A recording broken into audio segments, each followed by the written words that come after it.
Professor Yunus বলেছেন যারা যারা এই যে ব্যাংক ডাকাতির সাথে জড়িত, যাদের বিরুদ্ধে সুনির্দিষ্ট অভিযোগ আছে, তাদেরকে খুব দ্রুত আইনের আওতায় আনার কথা বলেছেন। তারা যেন আইনের আওতার বাইরে না থাকে, যে করেই হোক তাদেরকে আইনের আওতায় আনার জন্য উনি এমফাসিস দিয়েছেন। উনি বলেছেন যে এটা খুব যারা এই কাজগুলো করছে তারা আসলে বাংলাদেশের সাধারণ মানুষের টাকাটা মেরে দিয়েছে। তো তাদেরকে যে করেই হোক, যারা যারা এখানে আছেন যে করে হোক তাদেরকে যেন আইনের আওতায় আনা হয়। তো সেক্ষেত্রে বাংলাদেশ ব্যাংকের গভর্নর জানিয়েছেন যে এস আলম গ্রুপ, আপনি জানেন এস আলমের বাংলাদেশে যত অ্যাসেট আছে সব ফ্রোজেন করা হয়েছে, অ্যাটাচ করা হয়েছে। হ্যাঁ, তারপরে নগদের বিরুদ্ধেও কিছু অ্যাকশন নেওয়া হয়েছে। তারপরে অ্যাসেট যেগুলো বাইরে যেগুলো চলে গেছে সেগুলোর বিষয়েও একটা বিশদ আলোচনা হয়েছে। সেটার মধ্যে জানানো হয়েছে যে আপনি জানেন যে ইংল্যান্ডের একটা প্রতিষ্ঠান এসে বাংলাদেশে, তাদের প্রতিনিধি এসে বাংলাদেশে ঘুরে গেছেন।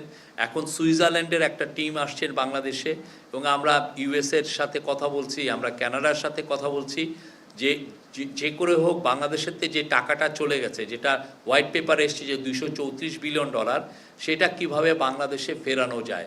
এটার জন্য মূল কাজটা হচ্ছে এটাকে ট্রেলটা ধরা, যে কোন ট্রেলে গেছে, কোথায় যে টাকাটা হয়েছে, এবং এই টাকা দিয়ে কারা কারা কী অ্যাসেট করেছেন, এবং অ্যাসেট যদি আমরা লোকেট করতে পারি সেটাকে আমরা ওই দেশে যাতে ফ্রোজেন হয়ে যায় এবং এটা ইভেনচুয়ালি যাতে বাংলাদেশে ফিরিয়ে আনা হয়, সেই বিষয়ে বিশদ বর্ণনা দিয়েছিলেন সেন্ট্রাল ব্যাংকের গভর্নর।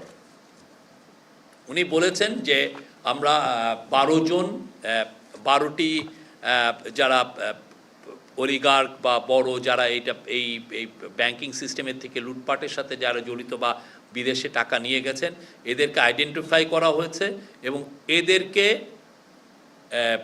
এদের বিরুদ্ধে এরা কিভাবে টাকা নিয়েছেন সেটার ট্রেলটা আমরা দেখছি, এবং সেটার জন্য আমরা বিদেশি এক্সপার্ট আমরা নিচ্ছি। আমরা দেখছি যে কিভাবে এই টাকাটা, এটার একটা একটা সিস্টেম আছে কিভাবে টাকাটা আনা যায়, এবং সেটা আমরা ফলো করছি। পুরো ইন্টারন্যাশনাল যেগুলো প্রোটোকল আছে, ইন্টারন্যাশনাল নর্মস যেগুলো আছে, সেগুলো নিয়ে কাজ করি, এবং এই কাজের জন্য একটা স্পেশাল এফার্ট দেওয়া হচ্ছে। স্পেশাল টাস্কফোর্স আছে, টাস্কফোর্স কাজ করছে, BFIU কাজ করছে, বাংলাদেশ CID কাজ করছে, ন্যাশনাল বোর্ড অফ রেভিনিউ কাজ করছে, তাদের ইন্টেলিজেন্স ইউনিট আছে এটা কাজ করছে, ACC কাজ করছে।